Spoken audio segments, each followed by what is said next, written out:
అందరికీ నమస్కారం అండి. నేను మీ doctor S Usha Kiran EDU YouTube channel నుండి మరొక అంశంతో మీ ముందుకు వచ్చాను.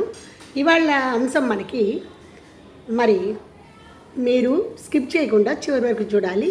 అలాగే నా ఛానల్ని సబ్స్క్రైబ్ చేయండి, షేర్ చేయండి, లైక్ చేయండి, కామెంట్ పెట్టండి యాజ్ యూజువల్గానే. మరి పాజిటివ్ యాటిట్యూడ్స్ రెండు రకాలు ఉంటాయి, నెగటివ్, పాజిటివ్. నెగటివ్ ఎన్విరాన్మెంట్లో కూడా పాజిటివ్గా మనము ఆలోచిస్తూ ఉంటే ఖచ్చితంగా దాంట్లో మనం ముందుకు వెళ్ళటానికి అవకాశం చాలా ఉంటుంది. అలాగే ఈ యాటిట్యూడ్ మనం కనుక అలవాటు చేసుకుంటే ఏ పనైనా, ఎంత కష్టమైనా, ఎలాగైనా కూడా మనము దాన్ని సాధించగలం.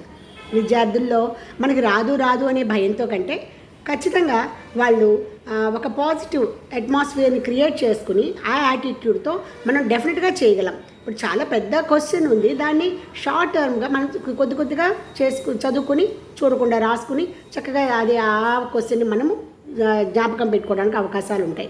అట్లాగే మ్యాథ్స్ అయినా అంతే.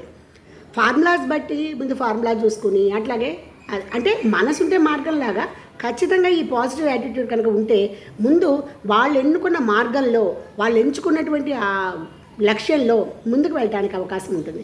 నెగటివిటీ అనేది మనని కుంగ తీసేస్తుంది. ప్రతి విషయంలో మనం చేయలేం, ఐ కాంట్ అని అనుకోకుండా ఐ కెన్ డూ ఇట్, ఖచ్చితంగా ఆ యాటిట్యూడ్తోనే మనం ముందుకు వెళ్తే మనము ఏ పనైనా ఎలాంటిదైనా మనము సాధించగలం.